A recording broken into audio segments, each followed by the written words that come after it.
Animal rights protesters march on a Suffolk lab. And on the first day of the football season, Cambridge win at home.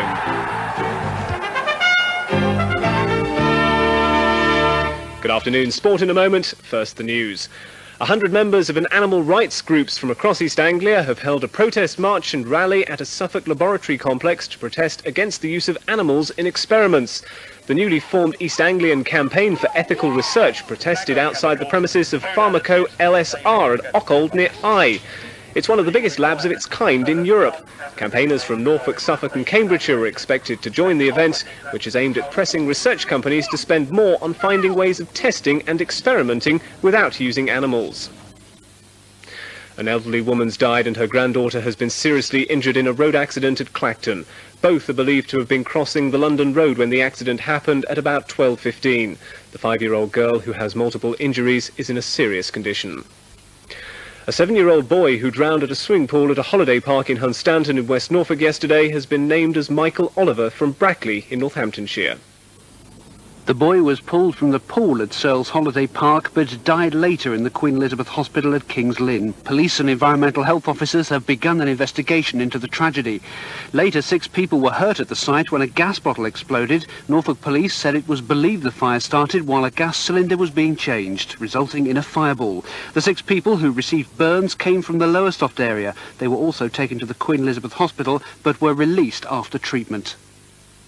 15 trees grown by a schoolgirl at Tharston in South Norfolk have been ordered to be pulled up by Norfolk County Council.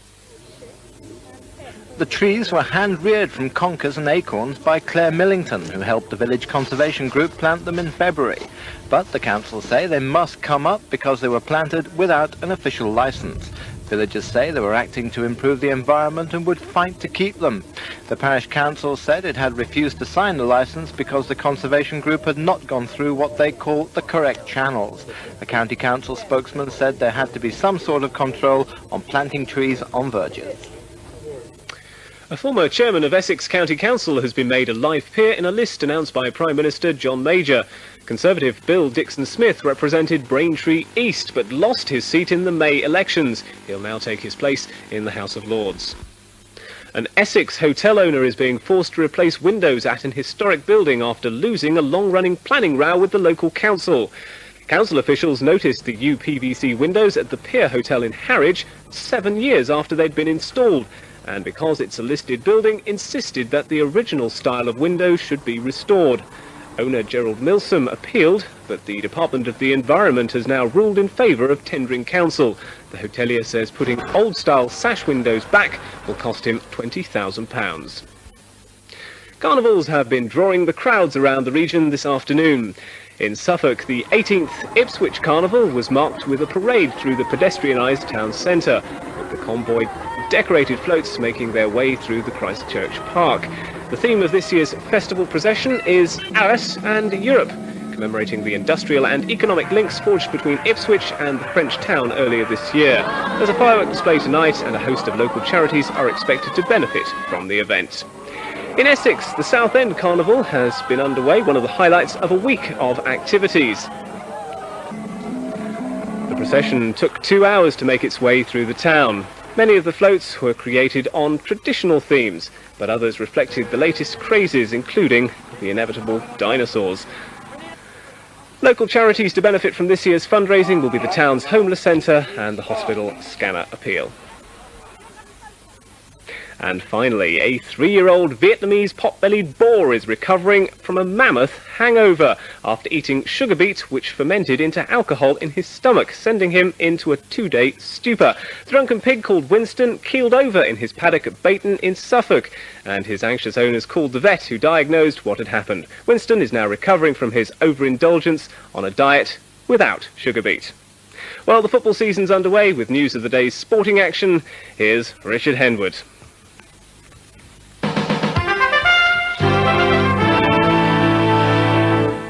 Yes, thank you. The 1993-94 football season is underway with wins for Ipswich, Luton, Cambridge and Colchester, but Peterborough have been beaten on the opening day. We start our roundup with Ipswich in the Premiership. They started at Oldham today. Oldham Athletic 0, Ipswich Town 3. Debut goals for record signing Ian Marshall, £400,000 midfielder Paul Mason, plus a rare strike by Steve Palmer give Town an easy-looking victory. But they had to scrap for most of the first half for midfield possession. Marshall's opening goal was decidedly against the run of play, well taken nonetheless, as was Palmer's, hooked in with the right foot. Town played well on the break, and Kiwami's speed up front set up Mason for the third goal. Sharp hit the post for Oldham. Town, they'd never won at Boundary Park in the league before today. They have now 3-0. And there's confirmation of that result. A great start to the season for Ipswich, both new boys on target. In Division 1, Peterborough faced a short trip to Leicester for their first match of the season, but a terrible start for Posh, who were 2 down after just 15 minutes. The goals from Ian Thompson's penalty and Tony James. Gary Cooper pulled one back from the penalty spot after half an hour, but it wasn't enough. Luton had home advantage against Watford, and they made it pay with a 2-1 victory. A frantic start at Kenilworth Road, and there were near misses at both ends, Watford going close there. But controversy after 37 minutes as Watford were reduced to 10 men. Barry Ashby sent off for a foul on David Preece. And just before the break, Kerry Dixon went close to giving Luton the lead. His chip turned over by goalkeeper Shepherd, so goalless at half-time. But in the end, Luton won 2-1. Paul Telfer and Kerry Dixon got the goals for Luton. Watford also had Jason Drysdale sent off in the second half. It was a whole new ball game for Cambridge, relegated to Division 2 and playing Blackpool for the first time ever in the league. But they got off to a winning start. There have been a few changes at Cambridge in the close season, including Gary Johnson back in the manager's chair. And he saw his side go ahead after 27 minutes, the goal scorer Mick Heathcote. And Cambridge made it 2-0 after a fine run and shot from Steve Claridge was only parried by the goalkeeper. Michael Danzy was on hand to tap in from close range. But Blackpool pulled one back before half-time from the penalty spot, Brian Griffith the scorer. So 2-1 to Cambridge at half-time. It ended 3-2 to Cambridge, Steve Butler scoring their third. Into Division 3 now, where Colchester are hoping to improve on 10th place last season. A good start, beating Lincoln 1-0 today with a goal from Mark Kinsella. A late kick-off for Northampton at Bury. Northampton caught up in traffic. They started 10 minutes late, but a quiet match. Goalless is the final result.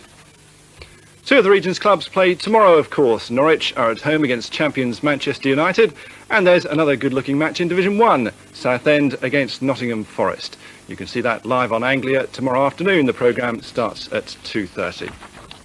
On to cricket now, and Essex have been playing Australia at Chelmsford today. A 3-day match. The Australians won the toss and are batting. Centuries for Matthew Hayden and Mark Waugh, and Australia are currently on 291 for 4. Northants are still in with an outside chance of winning the county championship, and they're in a strong position against Durham at the county ground. It's day 3, and Northampton have built up a first innings lead of 137. Northants resumed this morning on 226 for 3, already 16 ahead of Durham. And Alan Lamb and Mal Lloyd quickly set about building on that advantage. Lloyd took the leading role in a stand which put on 168 in 47 overs. But the stand was broken with the score on 262, when Durham captain David Graveney had Lamb caught by Graham Fowler at backward square leg for 70. And the very next ball, Graveney struck again, this time Lloyd caught by Wayne Larkins for 80. After that, Kevin Curran decided to go for quick runs, hitting this 4 off Graveney. But the bowler quickly took his revenge. A false stroke from Curran caught at mid-on by Simon Brown, which left Northants at 266 for 6. Northants eventually all out for 347, and the latest we have, Durham in their second innings at 29 for 3, still 108 behind. And finally tonight, a glimpse of what's in store on the water, without skis, at Lakeside Thurrock in Essex tomorrow. It's the European Grand Prix, with British barefoot skiers chasing gold medals in the Junior Championship and the Masters. An Essex girl, Lucy Scopes, is already the British ladies champion at only 12 years old, and in the team for the World Championships next year. Brother and sister Carl and Rachel Safang from Chelmsford, 16 and 14 years old, are also in the British junior team. And brothers Ben and Luke Goggin from St Osyth near Clacton line up in the Masters event. The main threat is expected to come from South Africa and Belgium, who defeated Britain in the last European event held in France. I'll be back in Anglia News on Sunday with action from all the region's football clubs, but for now, it's good night.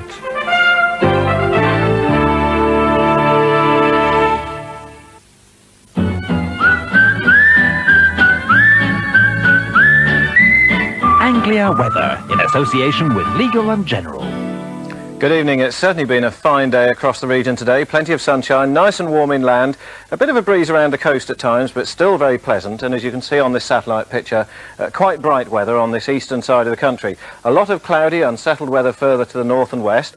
Down over the near continent, relatively near continent anyway, this darker cloud suggests a region of thundery and quite unsettled weather. And there could well be further thundery showers moving slowly towards us. But at the moment, and so far today, most of the activity has just moved away across the near continent rather than coming over the southeastern corner of England.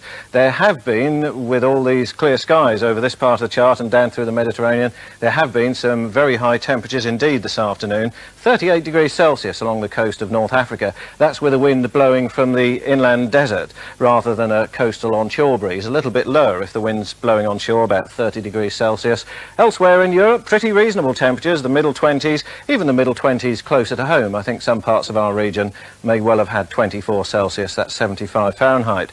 Somewhat cooler weather further to the north and west, but that's not coming our way just yet. But certainly some of the cloud will do, and a close-up look of this chart shows that it's unsettled. We've got small lows, we've got a waving front, as we call it in the trade, and this may well edge in slowly towards us, and together with this small but potentially thundery low moving northeastwards, the whole thing is set to become rather more unsettled by the latter part of the weekend, that's to say tomorrow, with a greater risk of showers, I think, than we've seen today. It's still possible that one or two of these dark patches of cloud could drift up across the region later this evening and overnight. But the forecast chart for midday tomorrow shows us left with what's really a trough, an area where showers are more likely to form tomorrow. It's what happens to those lows as they gradually fill and become less noticeable features. So a showery, unsettled day, but some places undoubtedly may well escape all of the showers. For this evening, just one or two showers are possible, and I think more especially in the latter part of the evening, drifting up from the southwest. But most places staying dry tonight, and with the cloud fairly thin for much of the time, it's going to turn misty as well. And by tomorrow morning, I think some fairly thick mist patches around just for a brief period. It's always possible the odd shower could still affect some of the more southeastern parts of the region, but most places dry. Rather a warm night, really, 11 or 12 Celsius. That's the low 50s Fahrenheit. Tomorrow's weather, a mixture of sunshine and showers, I think, for most of us. Once the mist has gone, not a bad day. Temperatures, because of the increase in cloud, not quite as high as today's, but still, when the hazy sunshine's there, it'll seem quite pleasant. There is a chance of some heavy thundery showers developing by the afternoon, though, as temperatures pick up.